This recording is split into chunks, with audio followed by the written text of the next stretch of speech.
Welcome to the Orgasmic Lifestyle Podcast by Venus O'Hara. I'm here to welcome you into the world of orgasmic living by hosting experts to discuss orgasmic topics such as nutrition, spirituality, personal development, sexuality, and much more. Here, we will offer lifestyle lessons that can help you lead a fulfilling, joyous, and orgasmic lifestyle. I'm your guide, Venus O'Hara. Welcome to the 15th episode of the Orgasmic Lifestyle Podcast by Venus O'Hara. In this new moon episode, we'll be interviewing Nikole Mitchell, a former pastor who is now a stripper with a very successful profile on OnlyFans. She's also a life coach, and she'll be sharing her incredible story with us. Then I'll be discussing the book I'm reading now, which is The True Confessions of a London Spank Daddy by Peter Jones. And finally, we'll be experiencing a guided meditation with affirmations to celebrate our bodies. But first, let's talk about my own journey with religion, guilt, sexuality, and spirituality. Sex and religion. It seems to be an impossible cocktail. And for me, it was as well. I was brought up very Catholic, in a very Catholic cocoon, separate from the rest of the world. And I remember just thinking, or being taught, that sex was sinful and virginity was kind of part of your value as a woman. And it couldn't be given away very easily because in the past, or even in some societies still today, virginity is kind of like an exchange for, or you exchange it, you give it to the highest bidder in exchange for a life of financial stability, which just sounds awful for me. And for me, when I lost my virginity, I was not thinking about my future or if I was going to be with this guy forever or if he was going to be my provider. All I wanted to do was kind of feel closer to this person that I was very much in love with. I always believed that I would be my own provider in life. And also, I was taught that women didn't really have that many rights as well. I don't think many religions are particularly woman-friendly. I never really felt that I was less than men. I had some fantastic teachers, even though I was at Catholic schools, who really encouraged me to go further than what I believed for myself was possible. So that's amazing. And I really feel grateful for that. As soon as I lost my virginity, well, it was a bit of a disaster, that story, which I've already shared here. But the second time was like, oh my God, I had orgasm after orgasm after orgasm. And I had read in many women's magazines that it wasn't possible or not very likely for women to have orgasms through vaginal stimulation. And for me, it was very easy. This is because there was an area of the vagina called the AFE, the anterior fornix erogenous zone, or the A spot, which is a part of the vagina on the front wall that's quite deep inside. And it wasn't really spoken of until 1996. Many people speak of the G-spot, but for me, this is really where the party was at. And at that moment of stimulation of that part, I feel this incredible surrender. And now, more recently, I feel like an incredible divine and cosmic connection. It is something I'm completely mindful. I'm not thinking about anything. I'm just feeling and enjoying. It's just one of the best sensations I've ever experienced in my life. And it was so intense that I could not ignore it. So for me, around the time I lost my virginity, I also stopped going to church and rejected my Catholic faith as much as possible. Despite the fact that I rejected it, I never considered myself to be an atheist. I did believe there could be some form of, higher life or some kind of reason why we're all here. It wasn't just all a coincidence. I would have defined myself as an agnostic, kind of like, if you show me, I might believe in it kind of thing. And that's how I was for many, many years. And I think my high libido and how much I enjoyed sex has been a great gift, but it has led me down some paths that I shouldn't have gone down, or maybe I've been a bit too dependent on some of the partners I've had in my life. And then I've also been in toxic relationships as a result, because I wanted to feel that feeling so badly, that feeling of cosmic connection that I felt that I could only experience through penetration. But then more recently, as I've become more spiritual, I have actually discovered sacred sexuality. And I feel as though now I don't think that sex is a sin at all. I think it's a connection with God. I think it's cosmic. I think it's like a prayer, as Madonna said. And I wanted to read a couple of quotes here. One that I received on my YouTube channel the other day, and it was on a video about the no-fap movement and masturbation addiction, which obviously no extremes are good. But this comment is very interesting nonetheless. So let me read. From the spiritual perspective, there are only two reasons to masturbate: to find God, or if you have already found God, to experience that form of bliss that is God. The point is to be one-pointed on God. When Ramakrishna was asked to get rid of a lust, he said, "Why get rid of it? Direct it towards God." He also advised to have sex with God. One spiritual teacher advised his devotee to seek his lover as Krishna. When you see God in all things, including yourself, there is no possibility of addiction. I thought that was really beautiful. Another quote I'm going to read is from the book Hands of Light by Barbara Ann Brennan.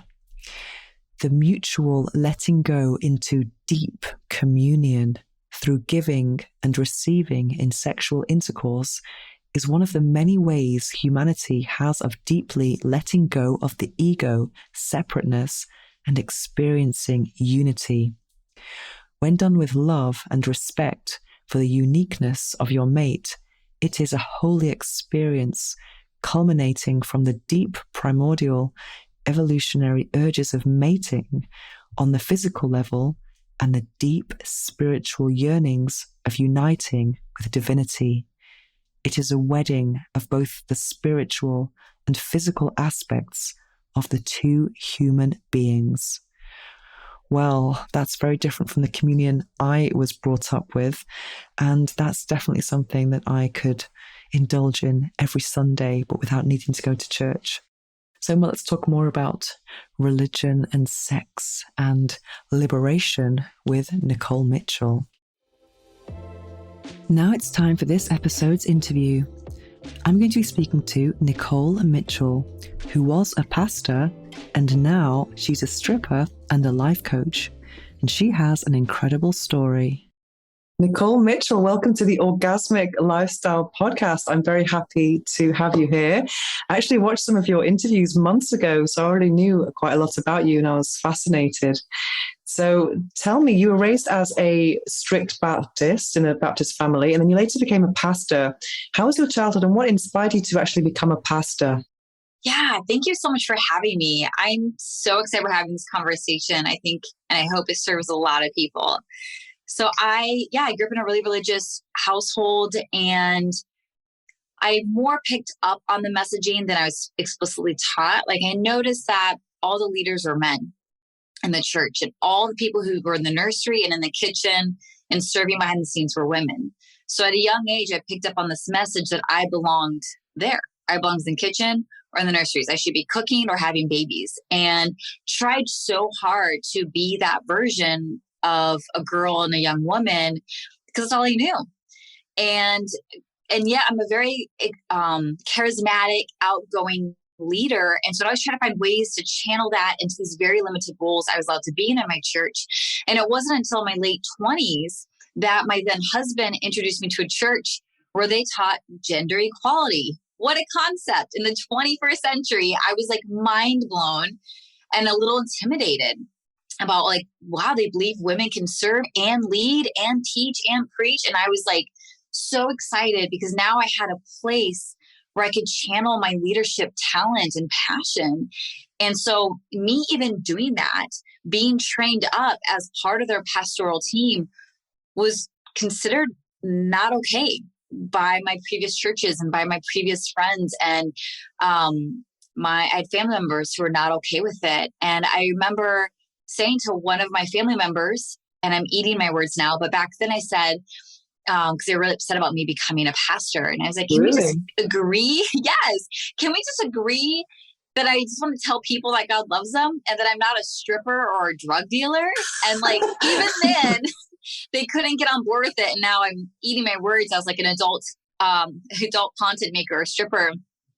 But yeah, that was considered radical and rebellious for me to do that. So you can imagine if that was the reaction to me wanting to be pastor, how my people must have responded when I went on to do the work that I do now. Fantastic. So going from being a pastor to an online sex worker, how did this big change happen? I've seen that it was a gradual change. Is that correct? Yes, you're absolutely right. I have like a tagline like Pastor-Turned-Stripper, right? So it kind of has this overnight sensation. Like I left the church yesterday, I'm on the pole the next day. But it was a 2-year journey. I left the church in 2017 because I found I couldn't be the fullest version of myself there. I had to hide my queer identity because my church was not queer affirming. I had a very sexual side to me, and that was obviously not allowed in that space. And so I had to just leave everything behind and be willing to step into the unknown and see where it might lead me. And I had no idea back then. And yet over those years, I came home to my desire from a little girl. From middle school, I've wanted to be a stripper. I don't know how that became a concept in my mind when I grew up in a very sheltered and controlled environment at these Christian private schools. And I'm at church 6 days a week. Like there was not exposure to the world where I should have known what that even was. But I wanted to do that. And so here I am, my mid 30s, actually coming home to my original desire, which was to sexually express myself with others, and love the idea that I could do it all online. Okay. OnlyFans changed the way we can do adult work now. So were you always a sexual person then? Yes. I always joked in high school that I'm one big hormone with 2 little feet running around. Like always super sexual, but I didn't know what to do with it. And I had a lot of body shame and sex shame, so I couldn't even fully enjoy it and really didn't learn how to lean into my pleasure and like cultivate orgasms from the inside out until a year ago. Oh, wow. That's incredible. That's incredible. So how did you actually live your sexuality in a religious context? Was it like 2 conflicting ideas for you? Or was it kind of a mind fuck, so to speak? Or how was it?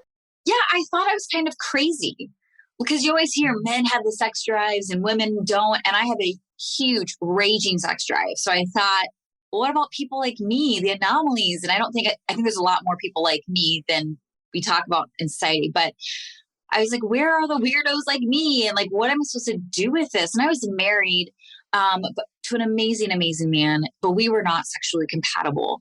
And so I felt even more crazy. Like maybe I asked for too much, and like, maybe it isn't possible to be fulfilled, or maybe it isn't possible for me to even experience orgasms. Like in my 12-year marriage, I was never given an orgasm. And so I thought I was broken, and the only way I could ever experience orgasms was giving it to myself. But I really wanted someone, especially my lover, my partner, to be able to give them to me. And it didn't happen. So there was a lot of healing I had to do once I got divorced and stepped into this more sexual side of myself to figure out what is possible for Nikole, and can I live an orgasmic life? Can I live a pleasure-filled life? And thank God I am now doing that. But it took my entire life to get here. So did part of you at some point think that sexuality was a sin? And did you actually live that and believe it? I lived in fear of my sexuality. I used to have regular nightmares, like on a weekly basis, of cheating on my husband or my husband cheating on me. And I think it was me being so afraid of this power I had inside of me that it had become uncontrollable, and I wouldn't know how to handle it and wreak havoc on my family, versus leaning into that you can actually very much channel that energy and use it really beautifully. But I didn't know that yet. So I kind of lived in constant fear that this desire would ruin me at some point. I didn't know that it would liberate me in every way. Wow. So with online, what's it called, OnlyFans, earlier this year it announced they were going to remove all the adult content, and they changed their minds. How did you cope with that time? Yeah, at first I was in denial. I was like, that is ridiculous. We make them so much money. It'd be the worst business move they could ever make. So I was like, it's going to be fine. They'll realize their mistake And then as days kept going on and they didn't change their mind, I was like, oh crap, like they're really going through with this. And we've seen that before with Tumblr and Craigslist. We've seen what happens, right? It's just all tanks. And I don't know why they weren't learning from their predecessors. So I kind of started scrambling to figure out, what should I do now? Do I move to another platform? Do I just kiss it goodbye and focus on something else? And I was in the midst of trying to figure all that out when they went back on their change. And I was relieved because I have something really amazing going on my OnlyFans, the most incredible community. And I would be heartbroken to lose that because of the adult ban. So do you think it's kind of similar? You got your own church, I suppose. Would you see it like that you've got your own kind of congregation online? Yes, I joke that I'm still a pastor, just with less clothes on. Like, what I love about my OnlyFans community is people come and like not just get hot content, which there's plenty of that there, but they come for connection. Mm. And you can book Skype calls with me. And typically Skype calls are done for like sexy time between you and your fan. And every single person, except for one, who's booked a Skype call for me has done it for life coaching support. They want to know how to start their business. They want to know how to make more money. They want to know how to better pleasure their partner.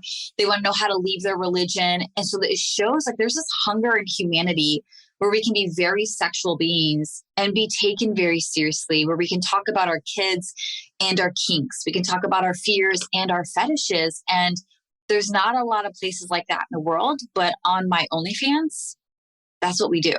So how is your relationship with God now? Because obviously organized religion is not God. I mean, I think some of it is, but there's a lot of, intolerance, hypocrisy, and I know all about it from the Catholic Church. So I think you'll never be as scandalous as some churches, no matter what you do. So how do you, obviously God is a very different concept to what people are preaching about in churches. So how is your relationship now with God and spirituality? Yeah, I feel more connected to God now than I ever have before. I feel more spiritual now that I've gotten rid of the middleman, right? Once I removed the church, once I removed dogma, once I removed pastors, once I removed rules and just made it about me and God, everything became better. And it's like, I took my power back because I had been convinced that to have access to God, I needed organized religion. It's one of the biggest lies we've ever sold people because we come from God. We're an extension of God or extension of the divine, whatever you want to call it.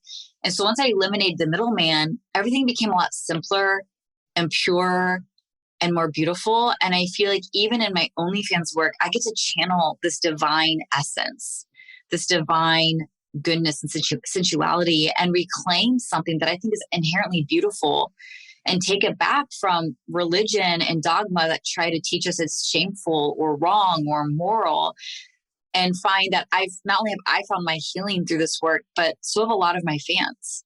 Yeah, there's so much pain associated with sexuality and womanhood in religion, and especially some religions more than others. But I felt that a lot. But I was kind of brought up in an Irish family, but in the UK, so I had like two influences that were very different. And I was actually wanted to be a nun when I was growing up. I was reading all these saints stories, female saints. I just loved the perseverance that they had and how they would go against the grain just to like worship God or express their religion. And then I was reading the Gideon's Bible, and I came across a passage, I can't remember which one it was now, and it talked about woman being the glory of man, not the glory of God. And I just like, no. And that was the day I closed the Bible. And I had amazing teachers. And I was never told, I never thought that I was going to, grow up and just be a housewife or something. I was always, encouraged by teachers and even by my parents and stuff to actually, go farther. Some people did tell me that I would never find a husband because I was too domineering and all that. I was like, well, I don't want one then. But I do believe now that, God gave me a clitoris. Thank you, God. And he gave it for us to celebrate. And obviously that, with the parable of the talents, you can't like waste these gifts. You have to use them. So I started to see as I rejected religion for such a long time. I never said I was an atheist, but I became agnostic for many, many years. And I had a spiritual awakening about 3-4 years ago. And now I'm okay with the word God. That took a long time. It took, so I was using other words like source, universe, infinite intelligence. Now I'm okay with the word God. And I really believe that, sexuality is the divine, and it's been kind of repressed because it's powerful, and I feel like that is the way. And I do think some elements of, liberation can be the same thing. They can, take their sexual energy away, which is the most powerful energy that we have. Oh my gosh, I love that you shared all that. And I so relate to you. As a little girl, I wanted to be a missionary in the middle of the jungle, like cut off from civilization, doing God's work in the world. I'm kind of hardcore like that. When I do something, I'm all in. And unfortunately, because of the religion and dogma, that taught me to cut off all things sexual, right? You only say that for a very specific time with a specific person in a specific way. And as a very fluid, flowy, feminine being, it didn't line up with my core values. And so I love that even in your own journey, you were able to do the inner work and reclaim God for yourself, not society's definition of God, not religion's definition of God, but your definition, your experience of God, and it has this clean energy to it because it's so important. And I feel like we've both done that with our sexuality and our sexual work, is like we've reclaimed it as good and we know how to work with it. We not live in fear of it, not be ashamed of it, but embrace it, love it, celebrate it, and live a very pleasurable, pleasure-filled life, and helping other people not be afraid of pleasure. Life is so much better with pleasure and with orgasms.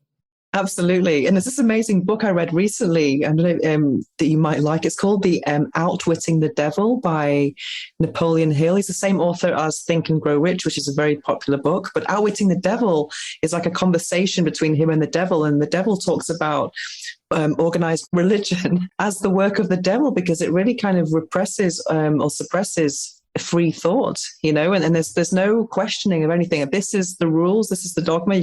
You have to believe everything, and free thinking is part of God. It's not part of the devil. And the devil could be, let's say, reality TV or fast food, all of these things that take our power away from us, and including organized religion. I love that. Like, we don't have to be afraid of our thoughts. We don't have to be afraid of our questions. We don't have to be afraid of our desires. We don't have to be afraid of our curiosities. Like, there's so much openness and safety in exploring and experimenting. And if we can eliminate this fear of a higher power going to punish us, or the fear of being misunderstood by others, we can then just be present with the fullness of our desires and find some maybe really beautiful things in there. Which is why I appreciate you have this podcast, because you're bringing to the center of conversation and our attention the topic of pleasure and sensuality and sexuality in such a beautiful way. And I hope that more people feel safe and exploring and trying and testing, and not stay in a box just because that's what they were taught, because there's so much beauty and goodness outside of that box. So what skills did you use as a pastor that you are applying to your work now? Yes, it's funny. I just wrote an article a couple months ago called "Being a Pastor and a Sex Worker Have More Things in Common Than You Think." Yeah, I can imagine. Because it's a deeply relational work. Right? It's connecting with your people. It's getting to know your people. It's serving your people. And one might be through sermons and one might be through sexy content, but there's a relationship there, whether or not people believe it. And this is what I love about OnlyFans. It's not a traditional porn site. I'm not just one random girl on the internet. People come to my OnlyFans because they want to get to know Nikole Mitchell. They want to know me specifically, uniquely, personally. And so we get to know each other, and they're talking about their kids, they're talking about their work, they're talking about their relationships, and I talk about all those things too. And so it actually brings the fullness of their humanity to the table in an area that typically has made people and things one-dimensional.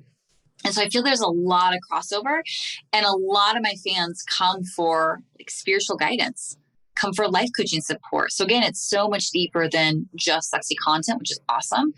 And that's what I love, is like, I feel like I'm still the same person, just with less clothes on. Yeah, I feel like I'm really happy that I had a religious upbringing, because I feel like it really benefits me, and it helps me to connect with people, because obviously sex, even if you haven't had a religious upbringing, people feel the taboo and they feel repression all over. So I think it can help you to connect with people on that level and help them overcome their own shame. Yeah. And know like what community, religion gives a really beautiful sense of community, hopefully based on love and acceptance and not hate and intolerance. And I want to bring that same sense of community everywhere I go. And instead of like looking where to fit in, I want to create where people are welcomed in. And I get to do that OnlyFans, in my relationships, wherever I am. Like, one thing I really hate about religion is, I guess you probably get similar comments, but sometimes I get these comments on my content that's about that they're going to pray for me and all of this. And I just think, I find it really patronizing and judgmental. Yeah. And then our response is like, we'll get off for you. Right? Like, yeah. Don't worry, I don't need you to pray for me. Like, I'm doing great. So I think orgasm is a kind of form of masturbation. I practice something called sex magic, which is like law of attraction with orgasm. And it's just incredible. But I feel like I'm connecting with the divine in that moment. Yes. And having cosmic orgasms, Yes, I believe everything's connected. I'm so glad you brought this up, because it's like still kind of taboo or woo or weird. And I think there's something here between orgasm and divinity, pleasure and profit. So it was a year ago this month, actually, I was given my first orgasm ever in my entire life. It was the most mind-blowing, life-altering, healing moment. One of those like top moments of my life I'll remember for the rest of my life. That was the same month I had my first 6-figure month. And I feel like personally, there was a connection to the surrender to pleasure, the surrender to something deeper, surrender to this connection to the flow, to source, to abundance, that when that happened, like all these things clicked into place. Things that were once fragmented were now integrated. Like there's some kind of deep healing happened. And now since then, I've been able to like live in this flow of surrender and pleasure, profit and abundance. And they're no longer two separate things. They're very integrated, very connected. And we are deserving of them both. And we get to have them both. And I think using pleasure is a great way to tap into profit and abundance and prosperity.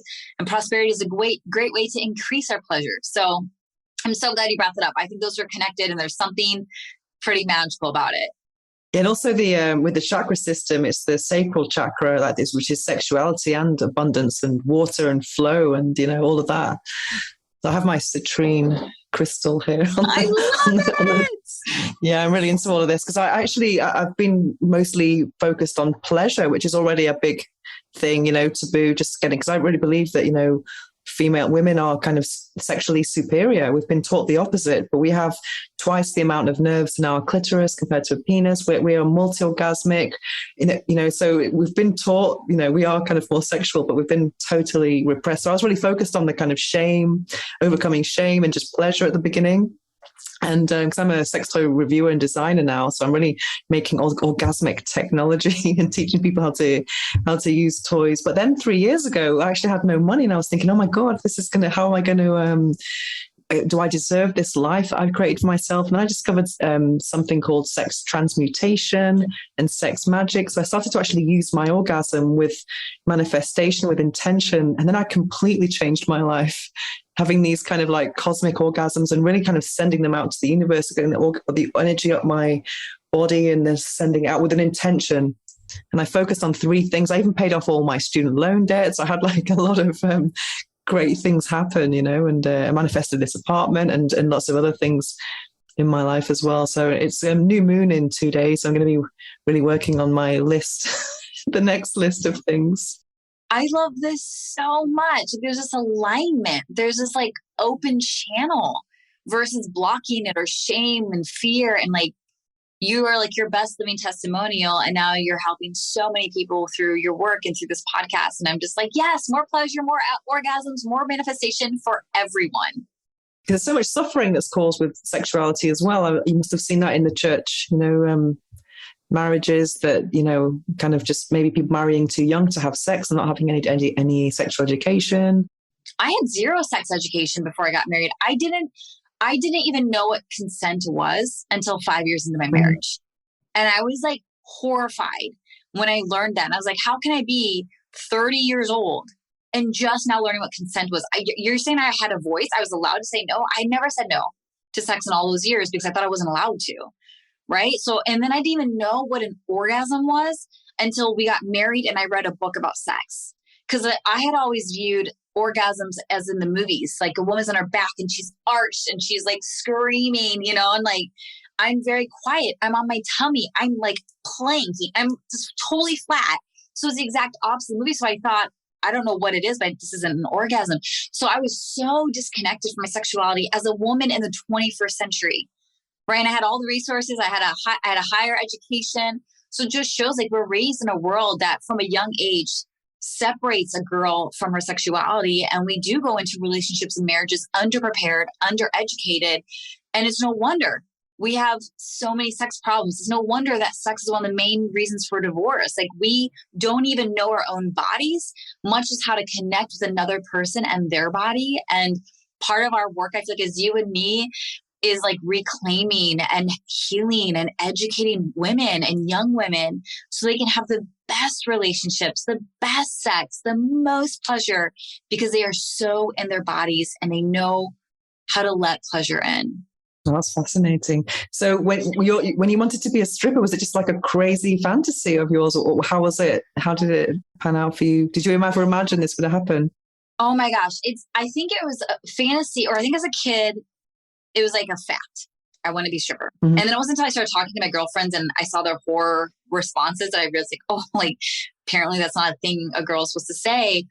But even in 8th grade, I remember watching the movie Titanic and seeing Kate Winslet naked on the couch as she's being drawn. And 13 years old, I remember thinking in the movie theater, I want to do that someday. I want to be naked on the couch. I want to be drawn. I want to have photos taken of me. So for me, and this isn't true for every adult worker, but for me, I felt called into this industry. And it just took me a lot of time and years and unpacking and deconstructing to come home to that original desire. Still had no idea what that would look like. As a mom of 3, I'm in my 30s. I've never pole danced in my life, though I think that'd be amazing. And then that's when these online platforms were becoming popular. And then I got super excited, like, oh my gosh, I can do this from my own home. I control my hours. I control my rates. I control what I do. This is a dream come true. And so it took a lot of years and unlearning and healing to get to the point to even start my OnlyFans. But it's been a beautiful, beautiful 2-year journey at this point. So were you always body confident, would you say? No, I mean, like, it was just funny because I was like a hot, skinny little thing in my 20s. And part of me knew I was beautiful, but part of me was so afraid to own it because I had been taught bad things happen to women, especially if you're pretty. So I had this fear that if I was too beautiful or if I came across as sexy, I was asking for bad things to happen, right? Like just like women are always blamed for rape. Women are blamed for sexual assault. The women are always made out to be responsible for men's actions. And I believed that as a kid. So I try to be pretty, but not sexy. I try to be beautiful, but not like a temptation. It was this exhausting, impossible line. And then even in marriage and during sex, I wanted the lights off and I was afraid to be in certain positions and I didn't want him to do certain sexual acts of me because I just did not feel good in my body. And because I didn't have education around my vagina, I thought I'm really wet. And I thought that meant something was wrong with me. So I was like really ashamed of my wetness. And it wasn't until when I was 30 that I was reading books on female anatomy and I learned what the wetness even meant. Like I couldn't believe how undereducated I was and how wetness isn't not only good, it's like necessary for all these different things for our bodies. And so I think I was so tight energetically, emotionally, that I could never fully surrender to the power and pleasure of sex. And it wasn't until a year ago that I finally was in a space mentally, emotionally, sexually, where I was like, I'm ready. I want mind-blowing sex. That's incredible. Also, your story will resonate with many people because many people don't have their orgasms or maybe don't have orgasms at all. And they've had so many children. They've been having sex for years and then no orgasm, which is crazy, isn't it, to think about it? It is crazy. And I'd always hear it's common for a lot of women, but we don't talk about it. So I never told any of my girlfriends I had never had an orgasm, because I was one of those people. I have 3 kids. I was in a good marriage, it's great, but I was like starving sexually. And I just genuinely thought something was broken because it never happened in my marriage. And I remember the first time I had an orgasm, we weren't even trying. This person I was with, it just happened. And I just started bawling. And the words that kept coming out of my mouth were, "Oh my God, I'm not broken. Oh my God, I'm not broken." Oh, I didn't realize how deeply I believed I was broken until I had that moment. And he just scooped me up and held me while I just like sobbed into his chest. And like, it was the most healing and holy moment, because I realized that a new world was possible where Nikole could actually have orgasms and it could become my new life. And so now I'm in a totally different place where I learned I'm multi-orgasmic. Like, I thought maybe there's something wrong and I can only get one. Like, so much healing has happened since I came home, and since I've been able to talk about it. I think once I could talk about that I wasn't having orgasms and I don't know what to do, it dissipated a lot of the shame around it. And so I always talk about it because I want other women to know they're not alone, and that if I can finally have an orgasm, I truly believe any woman can. Definitely. So tell us about your life coaching. Oh my gosh. Okay. Life coaching. I just like, between life coaching and sex work, I have the best life ever. They're just the best. And what I love about life coaching is I feel like my full-time job as a life coach is helping people's wildest dreams come true. It is unreal. So people's like biggest goals, like these big dollar amounts, or their dream business, or the kind of reach they want to have, we always get them when we work together. And so it just shows like there's this energy, there's this magic that a lot of us were never aware of growing up. And we finally tap into later in life. And this is what creates the results in your life. It's what's created the results in my life. And so people who follow me online are like, I want my version of that, Nikole. I want to make a lot of money. I want to do what I love. I want to be sexy and be taken seriously. How do you do that? So they work with me one-on-one, or they take my digital courses. And it's all about finding out what they really want out of life and then making that happen. It's the best thing. So I guess you've been you're an example of this success because you've had your own journey, but then you've been on all the media shows and everything. So how did that happen? So I was a little girl. Again, I feel like so much of our work as adults is a returning to what we knew as kids. So when I was little, like in elementary school, I knew I wanted to be on TV. I wanted to be an actor. I wanted to do ads, something with TV and movies, but very quickly was shamed out of that as a kid, because fame and wealth, 2 things you should never want in life, right? That's what I was taught. Those were the 2 things I wanted the most. I wanted fame and wealth. And so I did my business for a few years. I've been a life coach. This is my 4th year now. So for 3 years, I'm showing up faithfully every day. I'm posting content on social media. I'm coaching my clients. I'm teaching digital courses, but I just wasn't having the reach I wanted.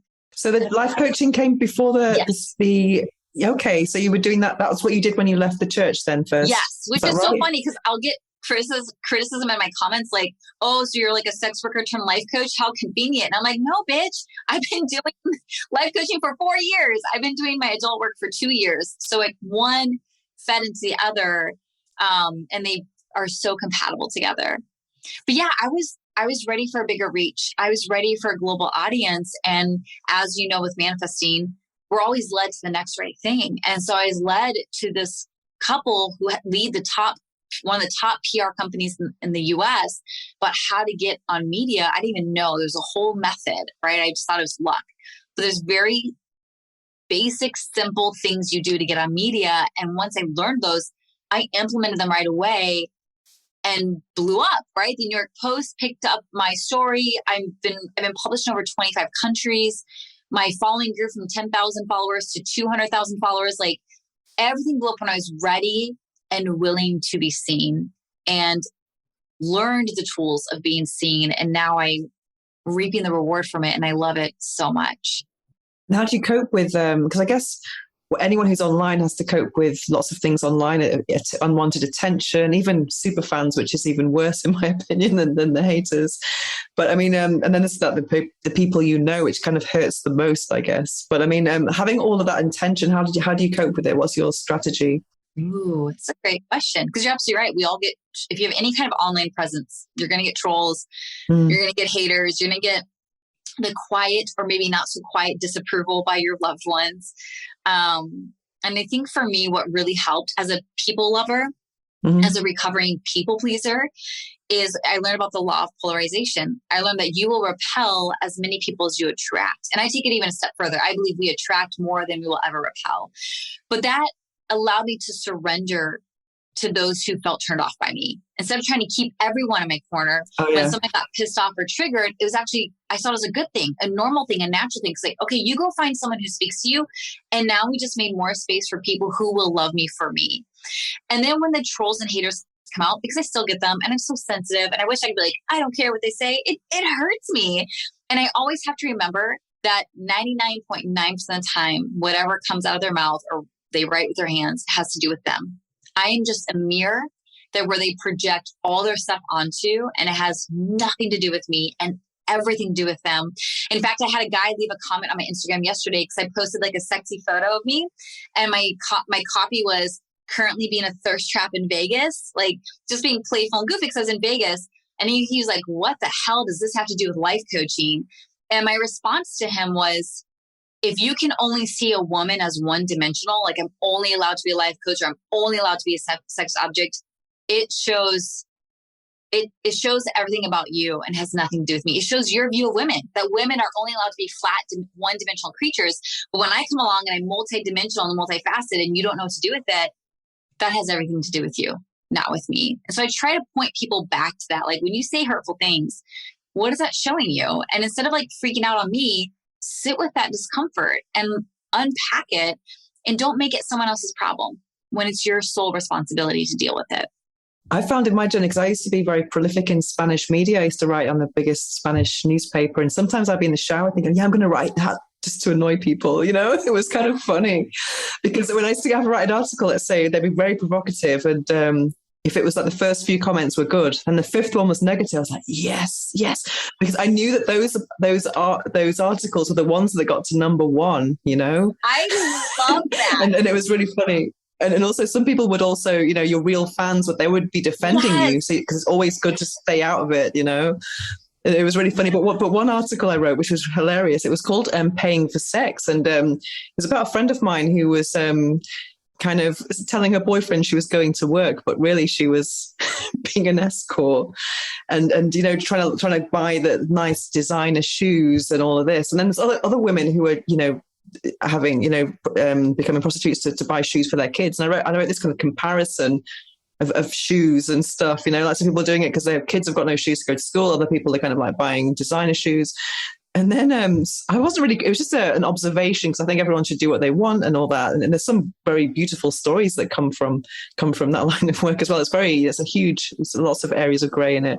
You know, the guy wrote this comment, because I have a members area on my website with all my old erotic photos. I used to love being an erotic model. I've got loads of photos that I've taken myself and stuff. Anyway, this guy said to me, how dare Venus O'Hara criticize or talk about prostitution this way when she sells her body on her website for people to masturbate to her photos and her texts. And I thought, that means I'm a good writer. Wicked. So I was just really flattered by it. I thought it was hilarious. And also every time I get a kind of negative comment, I mean, for me, my growth has been very, very gradual, but I don't think I can really handle much more. There's been certain peaks. But I think sometimes it's like the universe telling me, can you handle more? You know, that's how I see it, as always like a test. But what I found worse is actually having super fans, the kind of fans who are, you know, writing comments, who have a notification thing as soon as you post. I mean, I just find that way worse for me, even though they have good intentions, but I just find it really weird. Yeah, I kind of ignore them, which is so sad because they're like your biggest fan, but they're kind of obsessive and it's a turn off. And it's like, I'm not here for you to like ding, ding, ding, ding, ding my phone all day long because of all your DMs and your notifications. It's just like too much. Bless you. And then on occasion, I block them. Because it kind of just takes... Yeah, I had to do that recently. I found such an energy. Yes! I found such a relief. It was amazing. Like, bless you and goodbye. And I'm so glad you brought up the comment about how your fans defend you. I feel the same way. Like, because we're busy living our lives. We're not on social media all day. So if someone does leave a comment, most of the time, my people get to it before I ever see it. And it's just like, it feels so supportive that you've built such a solid community around who you are and your core values that people stick up for you without you asking and without you getting involved. And you can just kind of keep living your life. Yeah, because when I was writing for this newspaper, we were always taught like never to get involved with the comments, and I've kind of like stayed with that. Almost nothing that happens in there, except for the occasional when I try to give feedback. Because I know a lot of people watch my response to comments, so I try to be very thoughtful and not antagonize anyone. But on occasion, I'm human and I get feisty, and I'm sick of like the comments, and I'll just put a snarky comment. And then people enjoy that. Like I had someone tell me the other day, like, "Oh, I'm unfollowing you now," and so I just wrote "bye," like a long bye, and like I had people will call me like, "That was hilarious." I'm like, it probably could have been more compassionate, but I was like, I don't care. Like, you don't need to announce your exit. Just exit my life. But since you told me, I'll give you a long goodbye. I have my moments. But all content creators evolve, and like some people you watch now, they've changed from what they were doing 5 years ago or 10 years ago, and you have to keep evolving and just share the journey, I suppose. Yeah, it's like part of being human. Like it surprises me how our knee-jerk reaction is to keep people in a box. Like, well, this is how I know you. This must be how you'll always be. Versus this is how I know you now. And I'm excited to see how you evolve and change over the years, and not be threatened by it, but be inspired by it. Let it give you permission to evolve and change. And like, that's what we have in common. We don't have to fear it. Yeah, I saw a very funny comment on one of your videos, actually, because I was researching you a couple of weeks ago, and one of them said, I think it was something like, "Oh, how is she going to stand before Jesus?" And someone wrote back saying, "She'll never stand before Jesus because he died 2,000 years ago." I just thought that was hilarious. People are so funny. Like, those are my favorite. When there are people speak up and I read them, I'm like, I could never have come up with a witty response like that, but thank you so much for taking the time. That is amazing. Oh, people crack me up. It's pretty hilarious. But I guess with the pandemic as well, a lot of people are living through screens as well now. So that must have helped. It's been a good thing, but it's also can be a negative thing as well. But I always find that what hurts me more is judgment from people around me, like people or even friends that I thought were cool, and they're like, "Ooh, yeah." It's the most painful. It's the most painful. For my own journey, I've lost my entire family and my 2 friends, and it was so heartbreaking because I still feel like I'm the same person.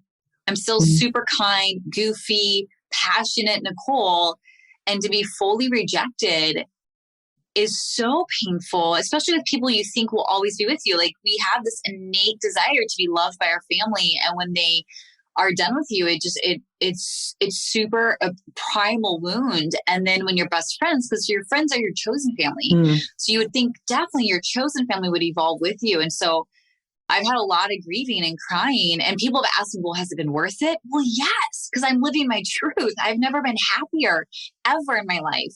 But I had to be willing to surrender those who couldn't come with me in my journey. And that was heartbreaking because I thought maybe, hopefully, my family or my best friends would be the ones to come with me. And they were the very ones who couldn't.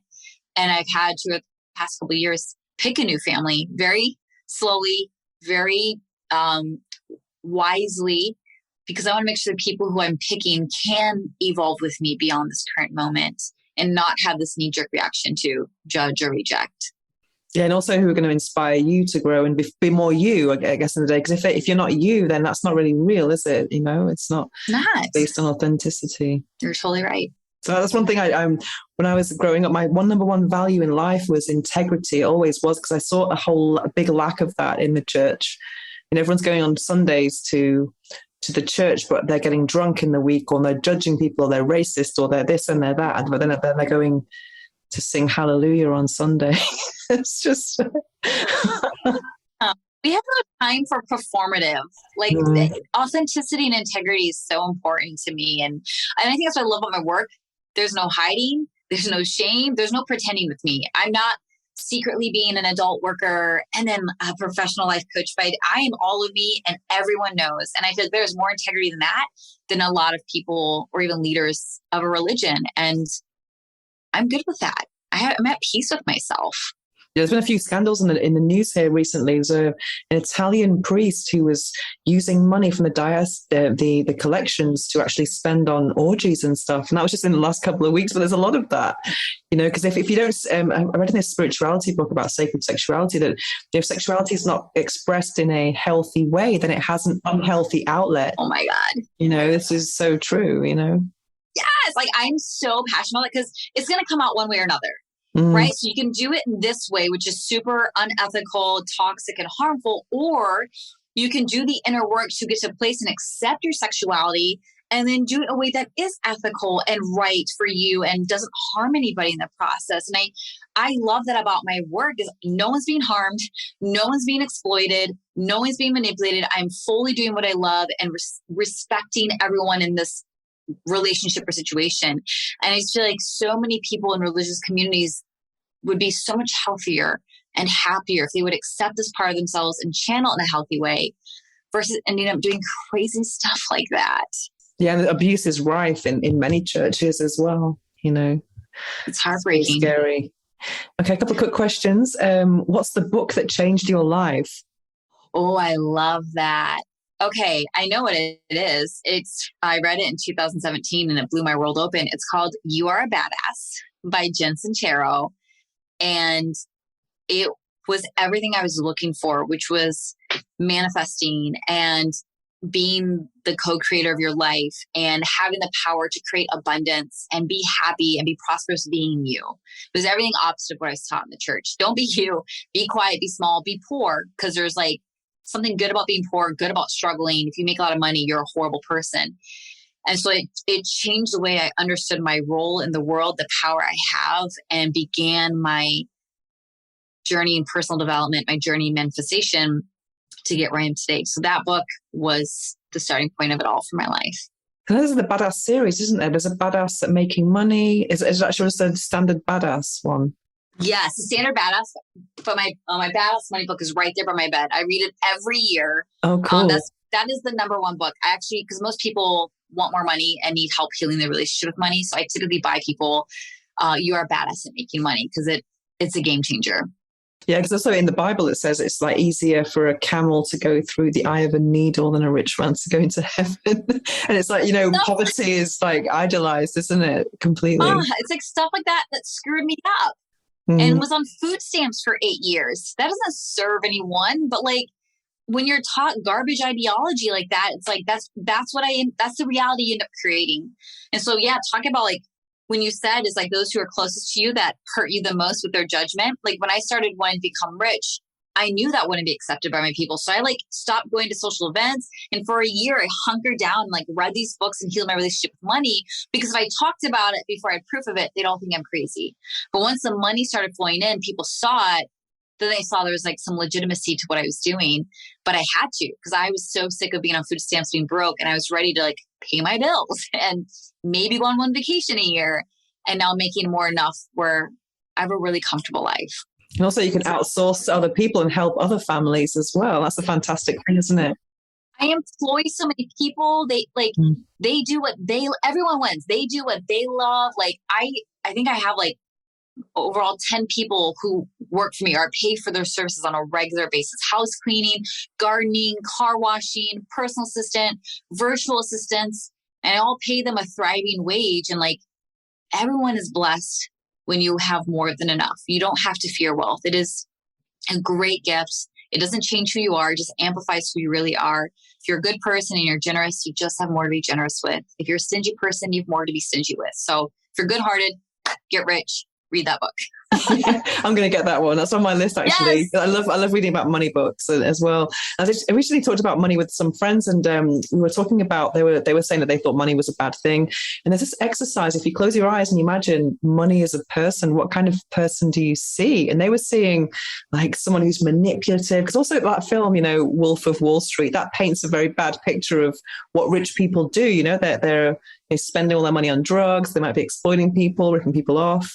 But I mean, for me, I just saw this kind of like nice old grandfather in a pinstripe suit and some kind of watch here but with a big smile and just a nice person, I love that. I used to write letters to money like it was a person, to heal it, to take it from being a greedy asshole to this loving, benevolent human who just wants to give and help and support. And like, it's crazy the power we give money. We blame it for things like Wolf on Wall Street when it's just a tool. It's like blaming the hammer for the carpenter. It's like, wait, what? It makes no sense, but that's the world we're raised in, where money has so much shame and stigma and judgment around it. We can't extract it and see it just as this neutral resource. You can do good stuff with it. You can do bad stuff with it, but it's not going to turn you into a wolf on Wall Street unless you're already that wolf inside. Yeah, definitely. What about, do you have a phrase or affirmation or quote that you live by? Oh my gosh, so many. I have affirmations go off every hour on my phone, 10 hours out of the day. Well, I think one of my favorite ones through when I was healing my relationship with money and was brand new to making any kind of money, because I went from making $0 a month to now 6-figure months, is I am abundance, and everywhere I go, abundance flows. I love it. And it took it as like, I used to think as money was separate and distant and cut off from me, to abundance is who I am. So therefore, everywhere I go, abundance is always flowing. It changed the way I viewed money, which changed my experience with money. So that's probably one of my favorite ones. Oh, fantastic. So where can people find you? Yeah, come find, I'm on all the social medias, but you can just go to my website, NikoleMitchell.com. Nikole is spelled with a K. But come Instagram, Facebook, Twitter, YouTube, I'm on all of them. Come say hi. I love meeting new people.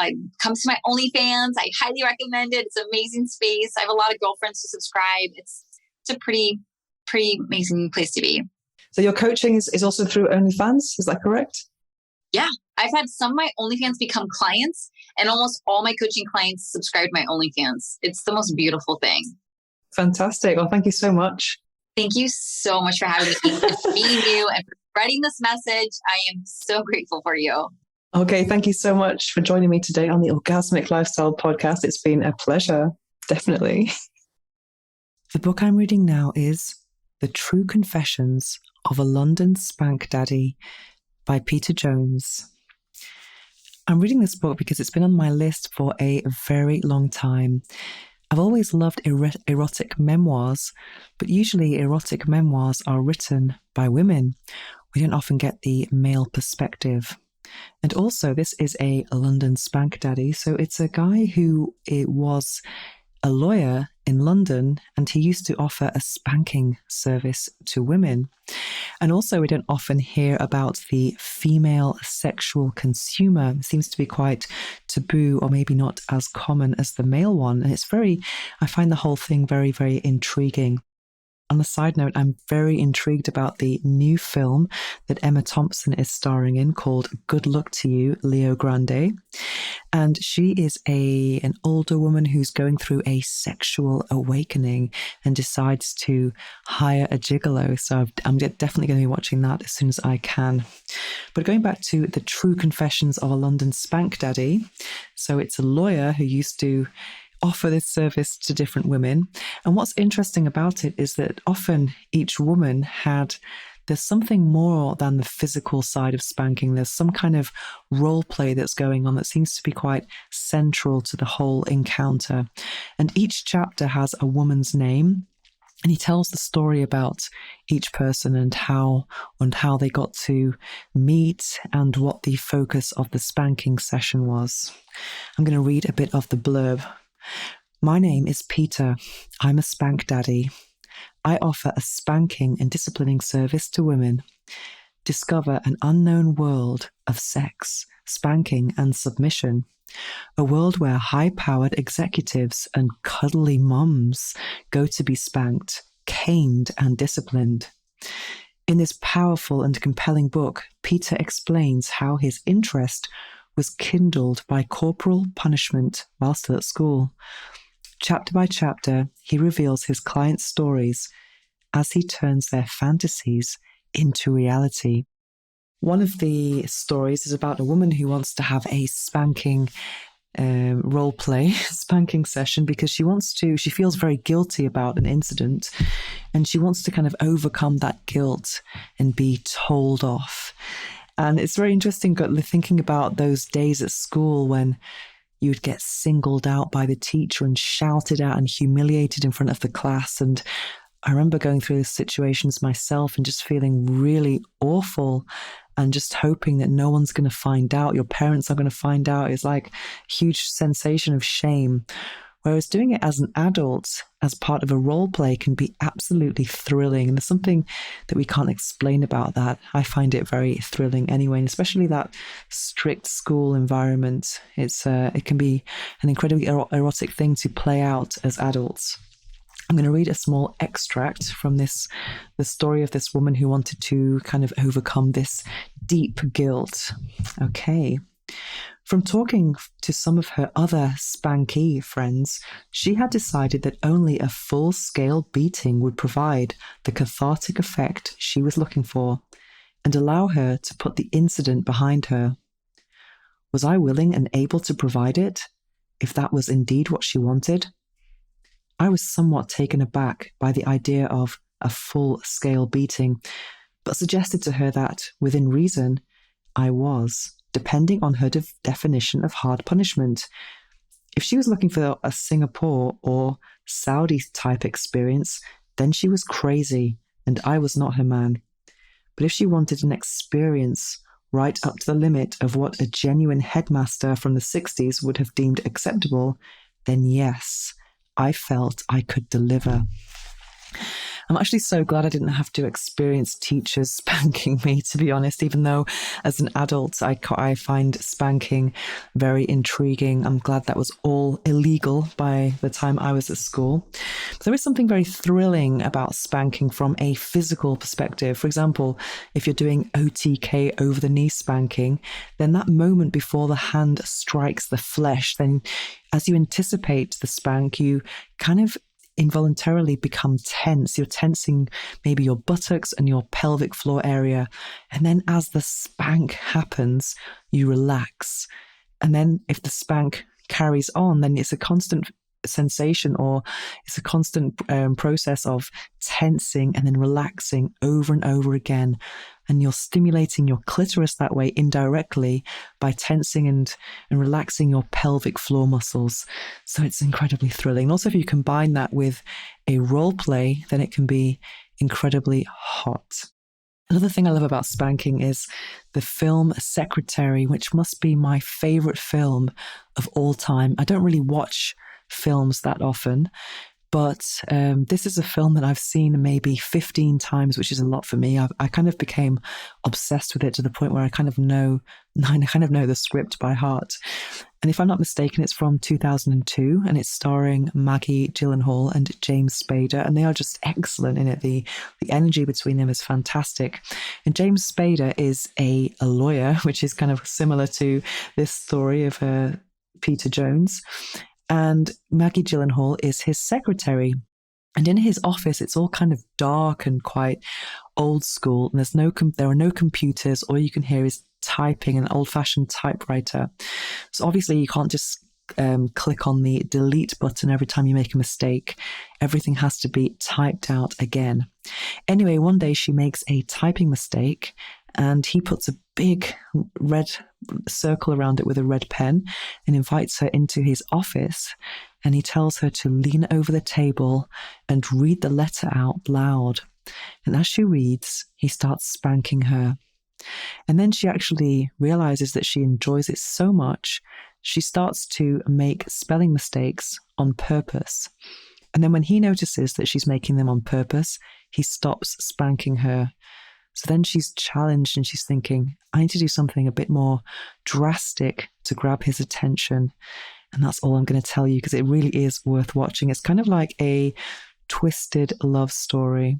But going back to the book, I'm still reading it, so it's still very new to me, and I've got many more stories to enjoy in it. And that is The True Confessions of a London Spank Daddy by Peter Jones. Now it's time to slow things down as we prepare for this episode's guided affirmations meditation. It's probably not a good idea to listen to this while driving or operating machinery. Instead, take a break from whatever you're doing, get comfortable, take a deep breath, and enjoy.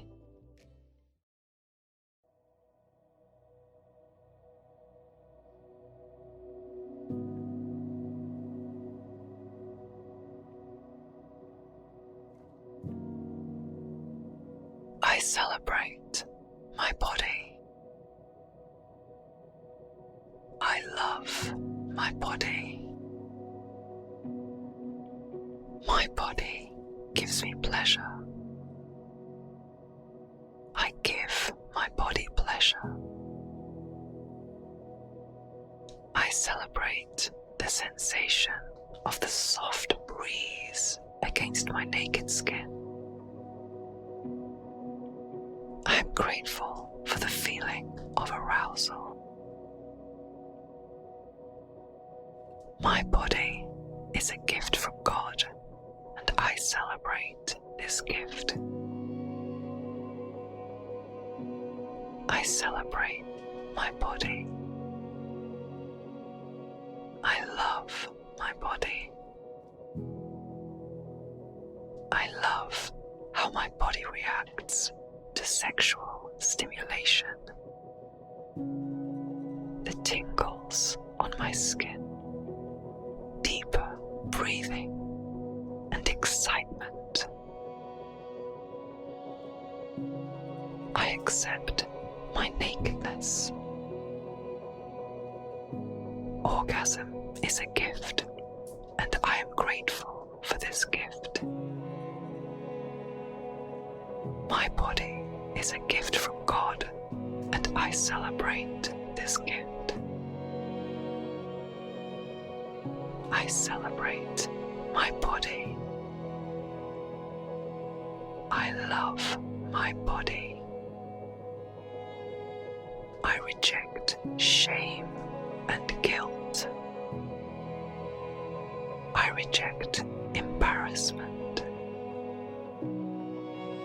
I reject inhibitions. My body is a temple, and I treat it with reverence. My body is a gift from God, and I celebrate this gift. I celebrate my body. I love my body. I treat my body to massages and other treatments. I celebrate touch. I celebrate deep communion through giving and receiving sexual pleasure with a loving partner. My body is a gift from God, and I celebrate this gift. I celebrate my body.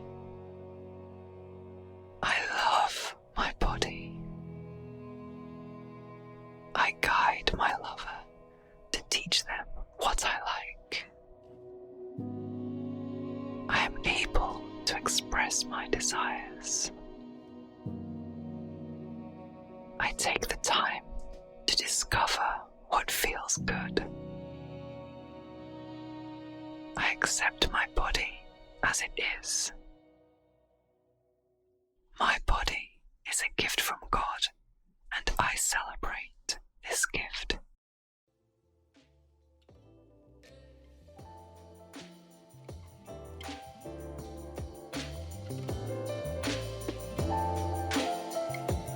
To find out more about me and my orgasmic lifestyle, visit venusohara.org or follow me on Instagram at instagram.com/venusohara.